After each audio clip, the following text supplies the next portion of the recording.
Baakiyalakshmi சீரியலோட upcoming episode என்னன்னு பார்க்கலாம். கோபி செஞ்ச எல்லா வேலையவும் கண்டுபிடிச்ச பாக்கியா கோபியை சும்மாவே விடக்கூடாது. அப்படி நம்ம சும்மா விட்டோம்னா கோபி மறுபடியும் இப்படி ஏதாவது செய்ய ஆரம்பிச்சிருவாருன்னு நினச்சிட்டு உடனே இங்கே கோபி மேலே கம்ப்ளைண்ட் கொடுத்தது மட்டும் இல்லாமல் கோபி அங்கே போலீஸ் கூட்டிகிட்டு போயிடுறாங்க. இங்கே ராதிகாவுக்கு என்ன செய்யனே தெரியாமல் ரொம்பவே கோபி மேலே கோவத்தில் இருக்காங்க. தப்பு செஞ்ச கோபிக்கு இதெல்லாம் தேவைதான், ஆனால் கோபிக்குன்னு நம்ம இப்போ எதுவுமே உதவி செய்யக்கூடாது அப்படின்னு கோவத்தில் இருக்காங்க ராதிகா. இன்னொரு பக்கம் இங்கே கோபி எதிர்பார்க்காத நேரத்தில் இங்கே பாக்கியலட்சுமியும் ஷெஃப்பும் அங்கே போலீஸை பார்க்கறதுக்காக போகிறாங்க. உடனே போலீஸும் இங்கே பாக்கியா கிட்ட என்ன நடந்துச்சு அப்படின்னு தெளிவாக விசாரிக்கும் போது ஷெஃப் அங்கே கோபி முன்னாடி வந்து கோபிக்கு எதிராக எல்லாத்தையுமே சொல்கிறாரு. நான் ஏற்கனவே இந்த கோபி சாருடைய ஹோட்டலில் தான் வேலை பார்த்துட்டு இருந்தேன். 1 மாதத்துக்கு மேலே வேலை பார்த்துட்டு இருந்தேன். இங்கே பாக்கியா மேடம் அவங்களுடைய ஹோட்டலில் ஷெஃப் வேணும் அப்படின்னு சொல்லி ஒரு ஆட் கொடுத்துருந்தாங்க. அதை பார்த்த உடனே இங்கே சார் வந்து என்ன அந்த ஹோட்டலுக்கு அனுப்பி அவர் நினச்ச எல்லாத்தையுமே செய்யணும்னு நினச்சி அதுக்கு தேவையான பணத்தையும் தரேன் அப்படின்னு சொல்லி தான் அனுப்புனார். நானும் பாக்கியா மேடம் ஹோட்டலில் ஒன்றும் இல்லாமல் செய்யணும், அந்த ஹோட்டலில் இவங்க ஓனராக இருக்கக்கூடாது, அந்த ஹோட்டலில் ஏதாவது ஒரு பிரச்சனை செஞ்சு மூட வைக்கணும் அப்படின்றதுக்காகவே அங்கே போய் நான் வேலைக்கு சேர்ந்தேன். அந்த ஹோட்டலில் நான் சேர்ந்து ஒரே வாரத்தில் இவங்க பெரிய ஒரு பிரியாணி ஆர்டர் எடுத்தாங்க. இங்கே கோபி சார் சொன்ன மாதிரியே அந்த பிரியாணி ஆர்டரில் தேவையில்லாத என்னுடைய வேலையெல்லாம் செஞ்சு அந்த ஆர்டர் மூலமாக இந்த பாக்கியலட்சுமி மேடம் ஹோட்டலில் பெரிய பிரச்சனை வந்தது. அதனால் கோபி சார் எனக்கு நிறைய பணமும் கொடுத்தாரு. ஆனால் நான் பாக்கியா மேடம் ஹோட்டலில் செஞ்ச அந்த தரமே இல்லாத பிரியாணியை என் பொண்ணு சாப்பிட்டு அவள் ரொம்பவே முடியாமல் ஹாஸ்பிட்டலில் சேர்த்துருந்தோம். அப்போ தான் எனக்கு தெரிய வந்தது, நான் செஞ்ச தப்பால் தான் என் பொண்ணுக்கு இப்படிப்பட்ட ஒரு நிலைமை வந்திருக்கு. பணமே கொடுத்துருந்தாலும் நான் இந்த தப்பு செஞ்சுருக்கக்கூடாது அப்படின்னு நான் செஞ்ச தப்பை உணர்ந்திருந்தேன். மறுபடியும் இவங்க ஹோட்டல் பக்கம் போக ரொம்பவே ஒரு மாதிரி இருந்ததால் வேலைக்கு போகக்கூடாதுன்னு நினச்சிருந்தப்போ தான் பாக்கியலட்சுமி மேடம் வீடு தேடி என்னை பார்க்க வந்தாங்க. என்ன ஏதுன்னு கேட்க நான் உடனே அவங்கக்கிட்ட மன்னிப்பு கேட்டு நடந்த எல்லாத்தையுமே சொல்லிட்டேன். இந்த பிரச்சனைக்கு பின்னாடி இருக்கிறது கோபி சார் தான், அவர் சொல்லி தான் நான் வந்து ஹோட்டலில் சேர்ந்தேன் அப்படின்னு எல்லா உண்மையும் சொல்லதான். அப்போ மறுபடியும் என்னை ஹோட்டலில் வந்து சேர சொன்னாங்க. பாக்கியலட்சுமி மேடம் ரொம்ப நல்லவங்க, என் மனசை புரிஞ்சுக்கிட்டாங்க. நான் செஞ்ச தப்புக்கு நீங்கள் என்ன சொன்னாலும் என்ன ஒரு இது கொடுத்தாலும் நான் ஏற்றுக்கிறேன். ஆனாலும் கோபி சார் பணம் தரேன்னு சொல்லி என்னையும் ஏமாற்றி தான் இப்படி ஒரு வேலையை செய்ய வச்சாரு அப்படின்னு கோபி என்னெல்லாம் இங்கே ஷெஃப் கிட்ட சொன்னாரோ அது எல்லாத்தையுமே இங்கே போலீஸ் முன்னாடி சொல்லிடுறாரு ஷெஃப். இப்படி ஷெஃப் வந்து தனக்கு எதிராக இப்படி வந்து எல்லாரும் முன்னாடியும் எல்லா உண்மையும் சொல்லிட்டாரே அப்படின்னு தாங்க முடியாத கோபி இந்த ஷெஃப்பை நம்பி எவ்வளவோ பணம் கொடுத்தேன், அது மட்டும் இல்லாமல் அவருடைய குடும்பத்துக்காக நான் எவ்வளவோ உதவி செஞ்சுருக்கேன். ஆனால் இந்த பாக்கியா ஷெஃபோட மனசையே மாற்றி இப்படி வந்து எல்லா உண்மையும் சொல்ல வச்சுட்டாலே நானும் இப்போ வசமாக மாட்டிக்கிட்டேன். எனக்குன்னு ஒரு பெரிய ஹோட்டல் இருக்குது, நிறைய ஆர்டர்லாம் வந்திருக்குன்னு நிறைய சம்பாதிக்க போகிறேன்ற சந்தோஷத்துலையும் இருந்தேன். இந்த பாக்கியாவோட ஹோட்டலில் மறுபடியும் ஒரு பிரச்சனை வரப்போகுது, அதனால் பாக்கியா ஹோட்டலை திறக்க முடியாமல் வீட்டிலையே வேலை இல்லாமல் உட்கார போகிறா அப்படின்ற சந்தோஷத்துலையும் இருந்தேன். ஆனால் எனக்கு இப்படி ஒரு நிலைமை வரும்னு நான் எதிர்பார்க்கவே இல்லை அப்படின்னு இங்கே ஷெஃப் கோபியை பற்றின எல்லா உண்மையும் சொல்ல இங்கே கோபிக்கு அவ்வளோ கோவம் வருது. ஷெஃப்பை பார்த்து முறைச்சிக்கிட்டே இருக்காரு கோபி. உடனே பாக்கியலட்சுமியும் போலீஸ்கிட்ட இந்த ஒரு ஆதாரம் உங்களுக்கு போதாதா, இந்த கோபி என்னெல்லாம் செஞ்சுருக்காருன்னு ஷெஃப் மூலமாகவே உங்களுக்கு உண்மை தெரிஞ்சிருச்சு, அப்படியும் உங்களுக்கு ஆதாரம் வேணும்னா ஷெஃப் கோபிக்கிட்ட பேசின எல்லா ரெக்கார்டிங்கும் இந்த ஃபோனில் இருக்குது, இதை நீங்கள் எடுத்து பார்த்தாலே உங்களுக்கு தெரியும். அங்கே கோபிக்கிட்ட இருந்து இந்த ஷெஃபுக்கு எவ்வளோ பணம் வந்திருக்கு, என்னெல்லாம் அவங்க பேசியிருக்காங்க, என் ஹோட்டலை ஒன்றும் இல்லாமல் செய்கிறதுக்காகவும் கஸ்டமர் முன்னாடி நான் அவமானப்பட்டு நிற்கிறதுக்காகவும் இந்த கிடைக்கிற ஒவ்வொரு ஆர்டரையும் ஒன்றும் இல்லாமல் செய்ய இவங்க என்னெல்லாம் பெரிய திட்டம் போட்டிருக்காங்கன்ற எல்லாமே இந்த ஃபோனில் இருக்குது. வேணும்னா இதையும் நீங்கள் ஆதாரமாக வச்சுக்கோங்க. ஆனால் அந்த கோபி மட்டும் வெளியில் வரவே கூடாது.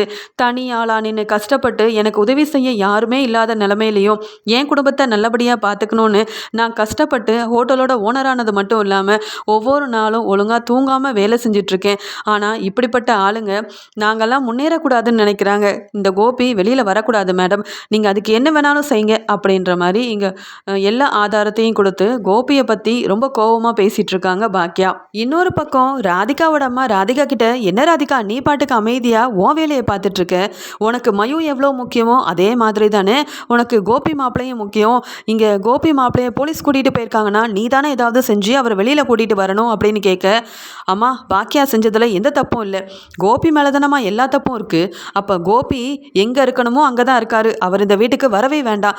எத்தனையோ முறை சொல்லிட்டேன், பாக்கியாவோட வழியில் நீங்கள் தலையிடாதீங்க போகாதீங்க, அவங்களுடைய பிஸ்னஸ்லையும் தொழில்லையும் நீங்கள் இடையில போகாதீங்க, பிரச்சனை செய்யாதீங்கன்னுட்டு திருந்தாத கோபியை நான் எப்படிம்மா திருத்துறது? அவருக்கு அவரோட பசங்க தான் முக்கியம்னுட்டு நல்லா உதவி செய்கிறாரு. ஆனாலும் எழில் மூலமாக அவமானப்பட்டு நிற்கிறாரு. இப்போ பாக்கியாவால் அவமானப்பட்டு நிற்கிறாரு. இதெல்லாம் உங்கள் மாப்பிள்ளை கோபிக்கு தேவைதாம்மா. அதனால் நீங்கள் அதை பற்றிலாம் யோசிக்காதீங்க. அவர் எந்த பிஸ்னஸும் இல்லாமல் இருந்தப்ப லோன் வாங்கினேன், அவருக்காக கடன் வாங்கி இந்த பிஸ்னஸை ஆரம்பித்து கொடுத்தேன். பொறுப்பாக அவருடைய வேலையை பார்க்காம பாக்கியாவோட ஹோட்டலில் இப்படிப்பட்ட பிரச்சனையை செய்ய வேண்டிய அவசியம் என்ன இருந்தது அவருக்கு? ஆனால் செய்ய வேண்டாத வேலையெல்லாம் செய்ய போய் தானே இப்போ ஹோட்டலை நடத்த முடியாத அளவுக்கு போலீஸ் நல்ல வெளுத்து வாங்கி கூட்டிகிட்டு போயிருக்காங்க.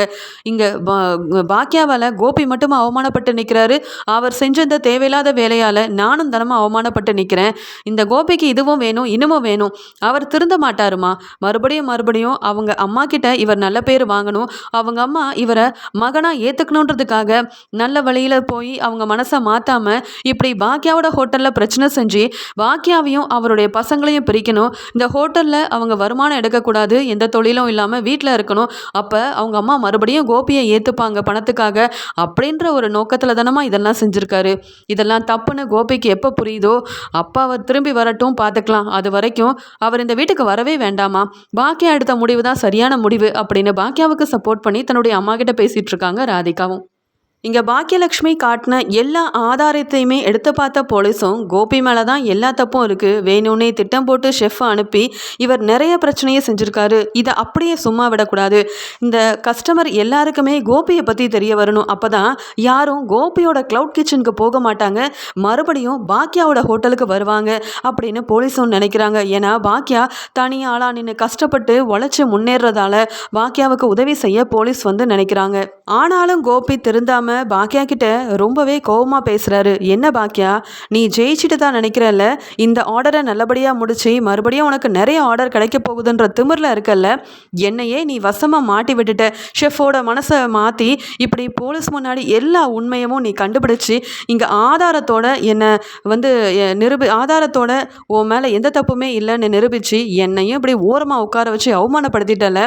ஏற்கனவே எங்கள் அப்பாவுக்கு செய்ய வேண்டிய எந்த சடங்கையும் செய்ய விடாமல் அக்கம் பக்கத்தில் உள்ளவங்க, சொந்தக்காரங்க, தெரிஞ்சவங்க, என் ஃப்ரெண்ட்ஸுன்னு எல்லாரும் முன்னாடி நீ அவமானப்படுத்தினது பத்தாதுன்னுட்டு இப்படி வேற செஞ்சுட்டல, உன்னை நான் என்றைக்கும் சும்மா விடவே மாட்டேன் அப்படின்னு சொல்ல, அதுக்குடனே பாக்கியாவும் உங்களால் என்னை எதுவுமே செய்ய முடியாது, இப்போவே பார்த்தீங்கல்ல உங்களை பற்றின எல்லா உண்மையவும் எவ்வளோ அழகாக ஆதாரத்தோடு கண்டுபிடிச்சி நிரூபிச்சிருக்கேன்னுட்டு, இனி நீங்கள் வெளியில் வந்தால் தானே என்னை ஏதாவது செய்கிறதுக்கு பார்த்துக்கிறேன் நானும் அப்படின்னு சொல்லிட்டு அங்கேருந்து கோவமாக கிளம்புறாங்க பாக்கியா. வீட்டுக்கு வந்த பாக்கியலட்சுமி நடந்த எல்லாத்தையுமே ஈஸ்வரி கிட்ட சொல்கிறாங்க. உடனே ஈஸ்வரி கோபியை நினச்சி ரொம்பவே மனசு வேதனைப்பட்டு அழுகிறாங்க.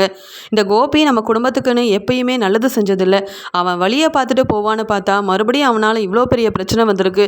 நீயும் இப்போ ஹோட்டலில் ஒரு நல்ல லாபம் எடுக்கிற ஒரு பெரிய ஆர்டரை செஞ்சு முடிச்சிருக்கு, அந்த சந்தோஷத்தில் இருக்க வேண்டியனா இந்த கோபியை நினச்சி அழுக வேண்டிய நிலைமையில் இருக்கேனே பாத்தியா பாக்கியா அப்படின்னு சொல்லும்போது, அத்தை நீங்கள் எதுக்கும் அழக்கூடாது, நீங்கள் சந்தோஷமாக தான் இருக்கணும், இனி அந்த கோபி நம்ம வழியில் வரவும் மாட்டார், நான் பார்த்துக்கிறேன். நான் எவ்வளோ பணம் வீண் செலவு செஞ்சுருக்கேன், அந்த பணத்தையும் இந்த கோபி எனக்கு திருப்பி தரணும். நான் எவ்வளவோ மன வேதனையில் இருந்தேன், அதுக்கும் இவர் பதில் சொல்லி தான் ஆகணும். நான் சும்மா விட போகிறதே கிடையாது.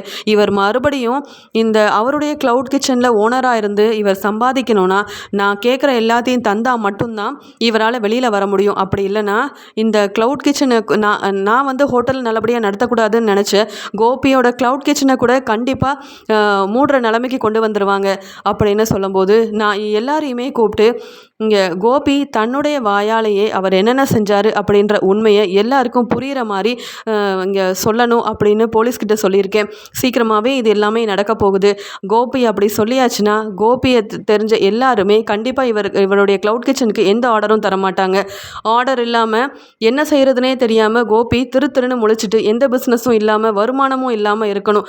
அப்படி செஞ்சால் மட்டும்தான் உங்கள் பையன் கோபி திருந்துவார் அப்படின்னு பாக்கியா சொல்லிட்டு இருக்காங்க. எப்படியாவது இந்த பிரச்சனையிலேருந்து வெளியில் வரணும் அப்படின்னு நினச்ச கோபியும் போலீஸை கூப்பிட்டு, நான் வேணும்னா பாக்கியாவுக்கு 1 லட்சமோ 2 லட்சமோ தரேன், என்னை விட்டுருங்களேன், எனக்குன்னு ஒரு பெரிய ஹோட்டல் இருக்குது, நான் ஒரு ஹோட்டலோட ஓனராக இருக்கேன், இப்படி என்னை நீங்கள் கூட்டிகிட்டு வந்து இங்கே வச்சுருக்கீங்கன்னு தெரிஞ்சாலே என்னை நம்பி ஆர்டர் கொடுத்த எல்லாரும் ஆர்டரை கேன்சல் செஞ்சுருவாங்க, கஸ்டமர் யாரும் நம்பி வரமாட்டாங்க, அதனால் கொஞ்சமாவது யோசனை செய்யுங்களேன், அந்த பாக்கியா கிட்ட பேசி ஏதோ என்கிட்ட கிடைக்கிற அந்த 1 லட்சத்தை வச்சு அவள் ஹோட்டலை அவள் டெவலப் பண்ணிக்கிட்டோம் அப்படின்னு சொல்லும்போது பணம் கொடுக்குறேன்னு சொல்கிறீங்க சார், நான் அவங்கக்கிட்ட பேசி பார்க்குறேன். ஆனால் பாக்கியா மேடம் என்ன முடிவெடுக்கிறாங்களோ அதுதான் அப்படின்னு இங்கே வந்து போலீஸும் சொல்லிடுறாங்க. பாக்கியாவை கூப்பிட்டு போலீஸ் சொல்கிறாங்க, கோபி சார் உங்களுக்கு வந்து பணம் தரதா சொல்லியிருக்காரு. அந்த பணத்தை வாங்கிட்டு நீங்கள் கொடுத்த கம்ப்ளைண்ட்டை வாபஸ் வாங்கிடுறீங்களான்னு கேட்க, எவ்வளோ பணம் கொடுக்குறேன்னு சொல்லியிருக்காருன்னு சொல்லும்போது 1,00,000 ரூபா. அவரால் எனக்கு ஏற்பட்ட எவ்வளோ செலவாயிருக்குன்னு தெரியுமா? நான் வந்து ரொம்பவே மனவேதனையில் இருந்தேன். அதுக்காக அவர் கண்டிப்பாக 25,00,000க்கு மேலே எனக்கு கொடுத்தாகணும். அப்படி கொடுத்தா மட்டும்தான் நான் வந்து வாபஸ் வாங்க முடியுமே தவிர்த்து, இவர் சொன்னாருன்னா நான் எதுவுமே செய்ய முடியாது. அது மட்டும் இல்லாமல் எல்லாரும் முன்னாடியுமே இவர் செஞ்ச தப்பை இவர் ஒத்துக்கணும்.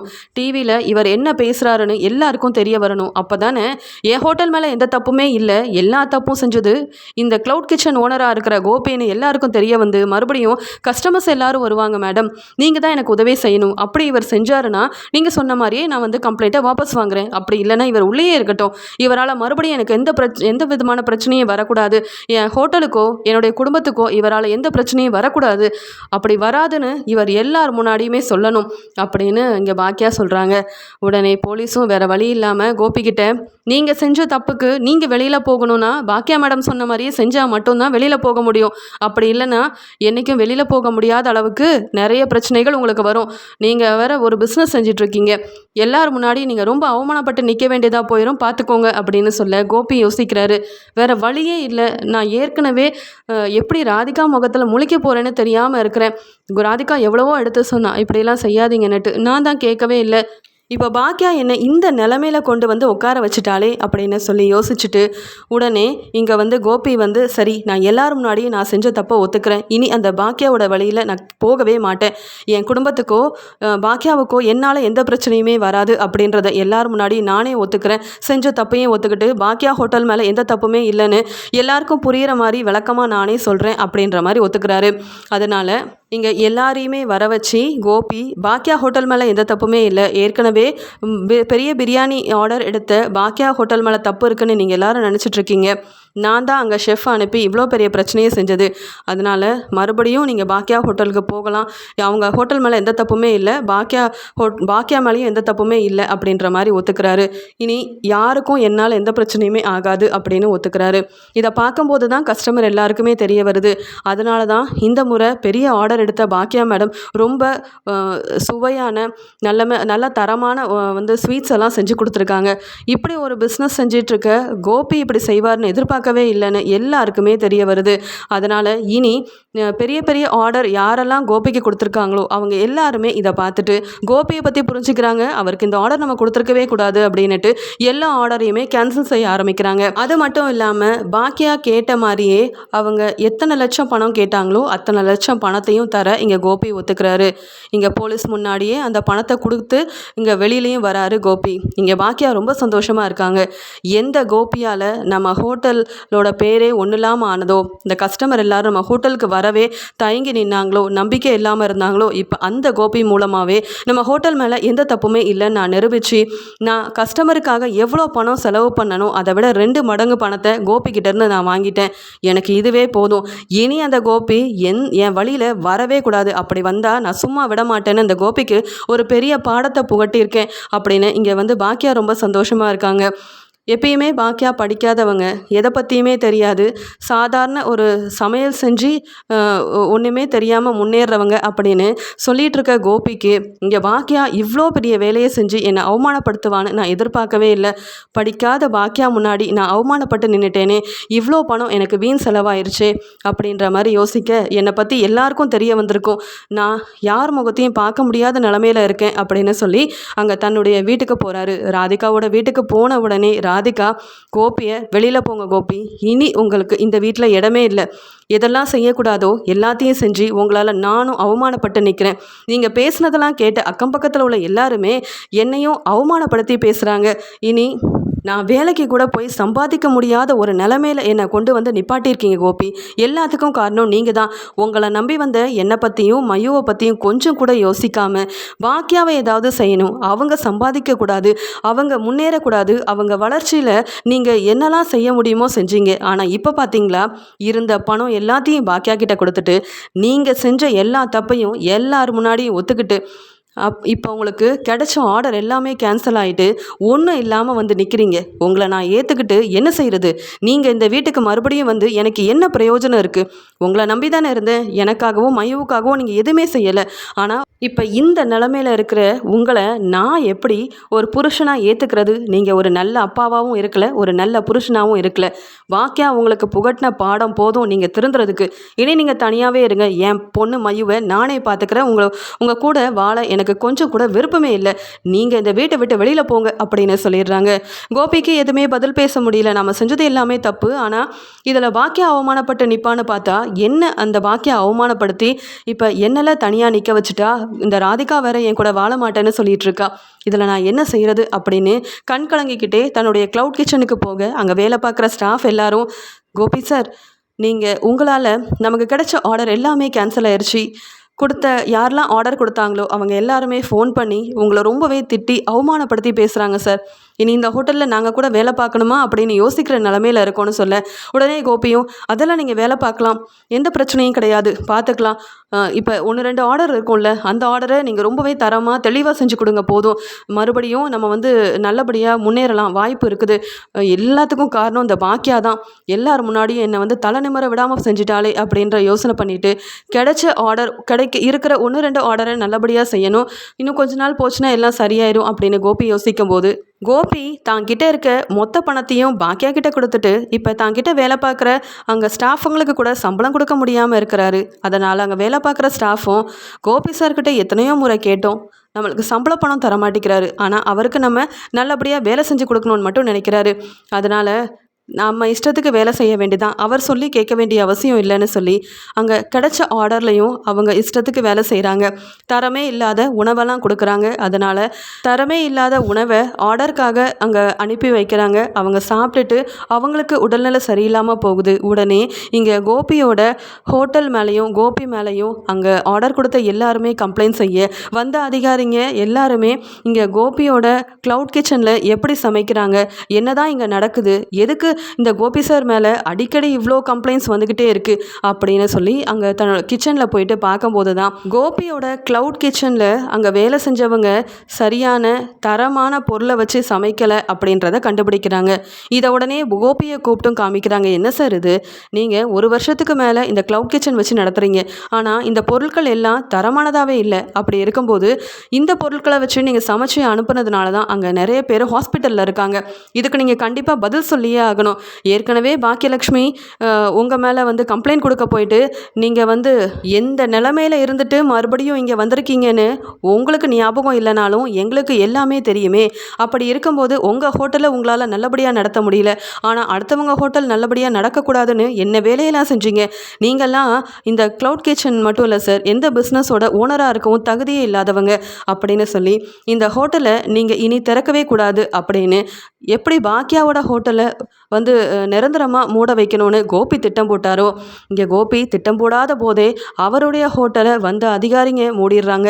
இனி நீங்கள் இந்த ஹோட்டலுக்கு ஓனர் கிடையாது, உங்கள் மூலமாக இனி யாருக்கும் எந்த விதமான பிரச்சனையுமே வரக்கூடாது, தரமான உணவையே தர முடியல, உங்களுக்கெல்லாம் எதுக்கு சார் ஹோட்டல், இதனால் நீங்கள் புரிஞ்சுக்கணும் சார், மற்றவங்கள நீங்கள் ஒன்றும் இல்லாமல் ஆக்கணும்னு நினச்சிங்கன்னா உங்களுக்கு இந்த நிலைமை தான் வரும் அப்படின்னு சொல்லி கோபியை வெளியில் அனுப்பிட்டு அவருடைய ஹோட்டலுக்கு வெளியில் நிற்க வச்சுட்டு அவருடைய ஹோட்டலையும் மூடிட்டு அங்கேருந்து கிளம்பிடுறாங்க அதிகாரிங்க. தன்னுடைய க்ளவுட் கிச்சனுக்கு வெளியில் நிற்கிற கோபி, இப்படி நடக்கும்னு நான் எதிர்பார்க்கவே இல்லை, அந்த பாக்கியாவுக்கு இப்படிலாம் நடக்கணும்னு நான் என்னென்னவோ ஆசைப்பட்டேன், ஆனால் இப்போ நான் தான் அந்த நிலைமையில் நிற்கிறேன். இங்கே ராதிகா கூடவும் சந்தோஷமாக என்னால் வாழ முடியாமல் ராதிகா என்னை விட்டு பிரிஞ்சு போயிட்டா. இப்போ எனக்கு எந்த தொழிலுமே இல்லை, நான் தான் வருமானம் எப்படி எடுக்கிறதுன்னு தெரியாத ஒரு நிலமையில இருக்கேன், நான் தான் பாக்கியா கிட்ட போய் கையேந்து நிற்கணும் போலையே அப்படின்னு சொல்லி கண் கலங்கி தான் செஞ்ச தப்பெல்லாம் நினச்சி பார்த்து அம்மா கிட்டேயும் பாக்கியா கிட்டேயும் கண்டிப்பாக மன்னிப்பு கேட்கணும் அப்படின்னு சொல்லி யோசிக்கிறாரு கோபி. ஆனால் எல்லாருமே நல்லா இருக்கணும் அப்படின்னு நினைக்கிற பாக்கியா தன்னுடைய வேலையில் மட்டும் கவனம் செலுத்தி மறுபடியும் தன்னுடைய ஹோட்டலில் நிறைய ஆர்டர் எடுக்கிறாங்க. அந்த ஆர்டர் மூலமாக நிறைய சம்பாதிக்கவும் ஆரம்பிக்கிறாங்க. இங்கே பாக்கியா கை நிறைய சம்பாதிக்கிறாங்க, தன்னுடைய குடும்பத்தையும் ரொம்பவே சந்தோஷமாக பார்த்துக்கிறாங்க. கோபியை பற்றின எல்லா உண்மையும் தெரிஞ்சுக்கிட்ட பாக்கியாவோட பசங்க பாக்கியாவோட அருமையை புரிஞ்சுக்கிட்டு எல்லா விதத்துலையும் பாக்கியாவுக்கு உதவி செய்ய இதனால் பாக்கியா ரொம்ப சந்தோஷத்தில் இருக்காங்க.